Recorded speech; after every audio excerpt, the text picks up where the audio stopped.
श्री कृष्ण गोविंद हरे मुरारी, नाथ नारायण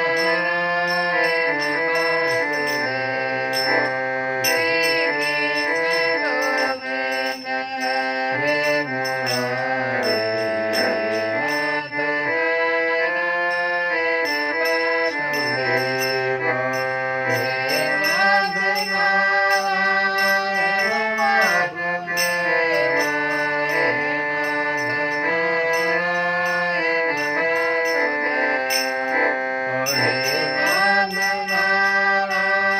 नारायण वासुदेव।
जय श्री कृष्ण। गीता से हम लोग पिछली कथा में सुने कि यदि कोई अतिशय दुराचारी भी अनन्य भाव से मेरा भक्त होकर मुझको भजता है तो भगवान उसे साधु ही कहते हैं।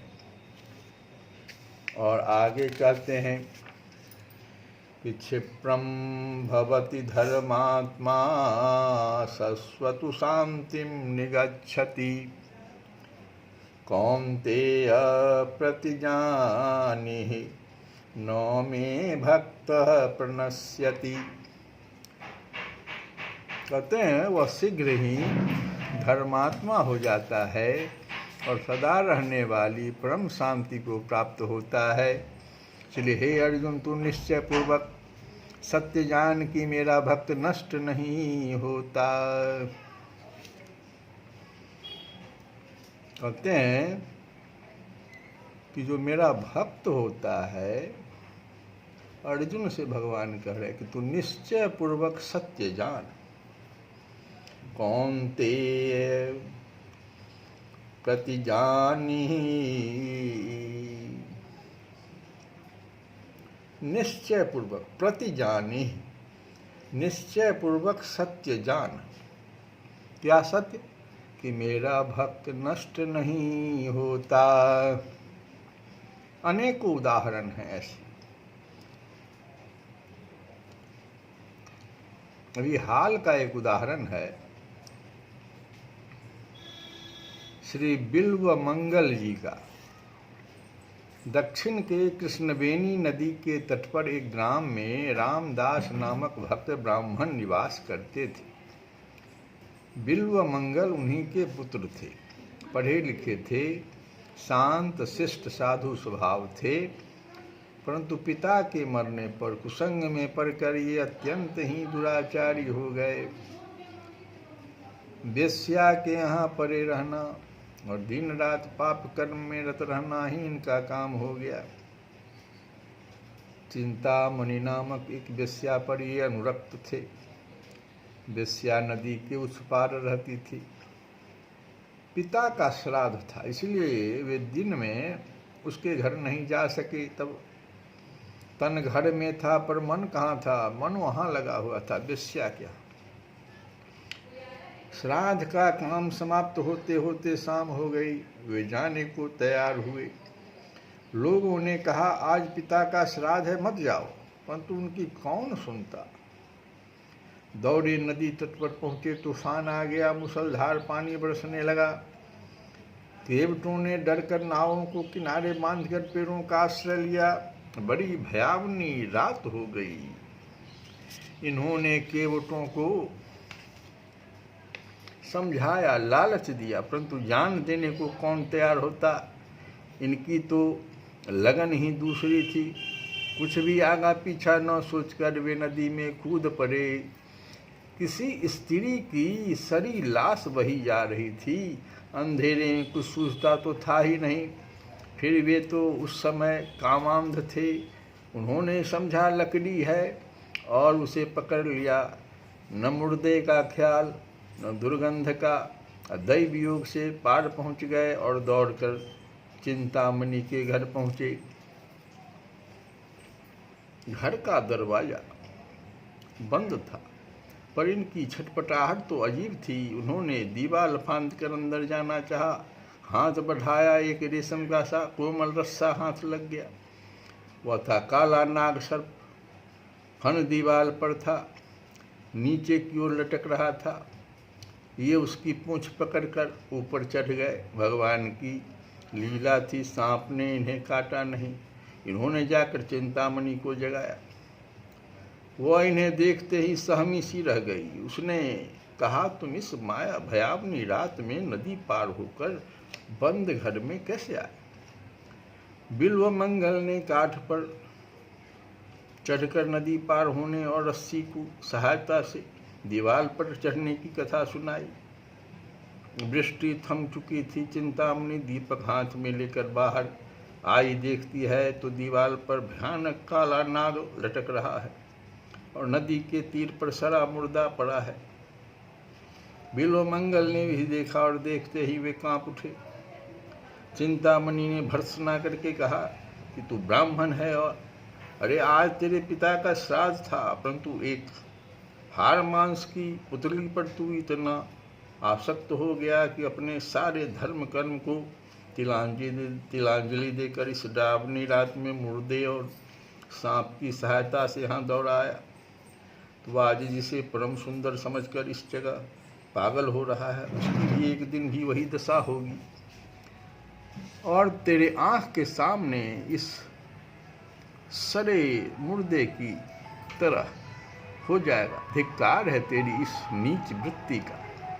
अरे तू इसी प्रकार उस मनमोहन श्याम सुंदर पर आसक्त होता, यदि उससे मिलने के लिए यूँ छटपटाया तो होता तो अब तक तुम कहाँ से कहाँ पहुँच जाते। वेश्या के उपदेश से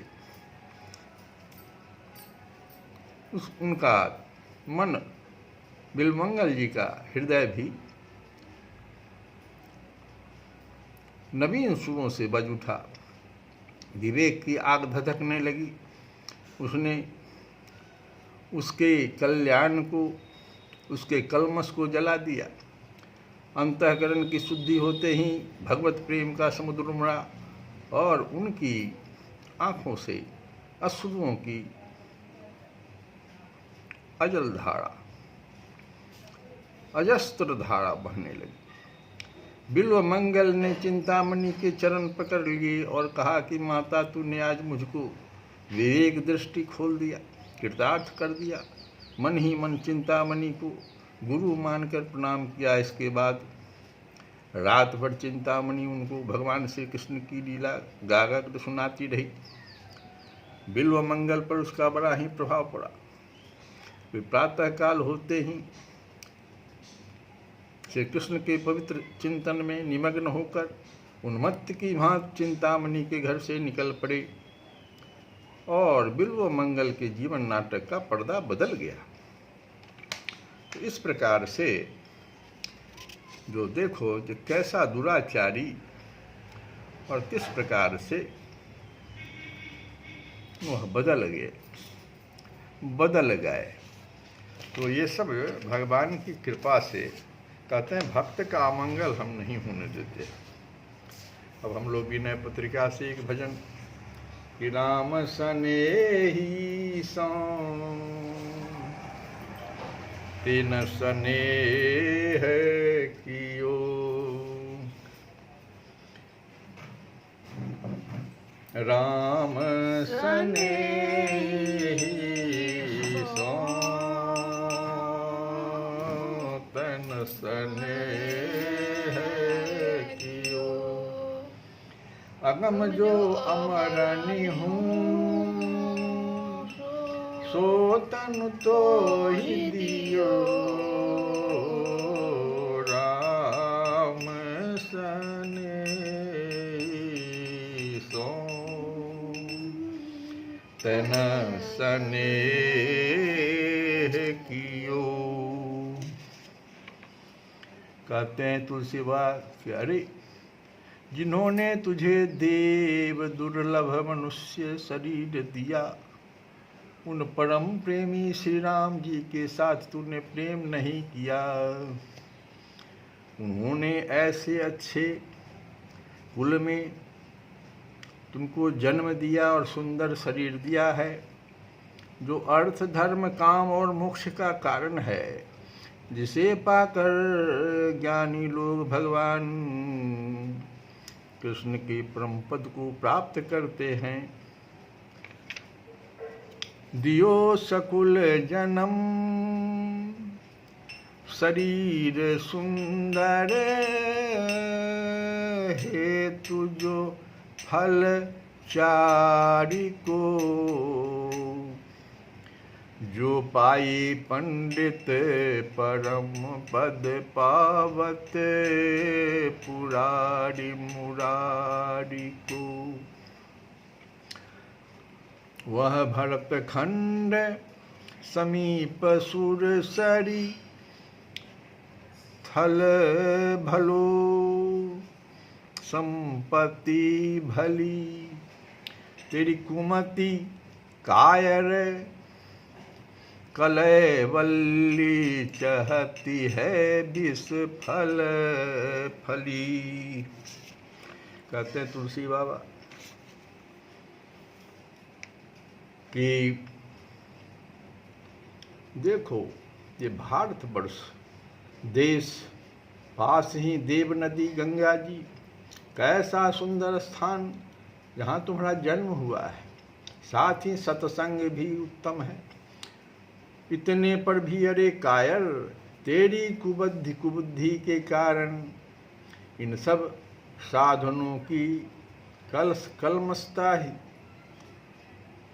जन्म मरण रूपी विषैले फल जिसको कहते हैं, फला फला चाहती है, अर्थात इतने सुंदर साधनों को पाकर भी तू अपने बुद्धि दोष से इनका दुरुपयोग ही कर रहा। राम सने ही सो तन सने कियो। श्री कृष्ण गोविंद हरे मुरारे, हे नाथ नारायण वासुदेव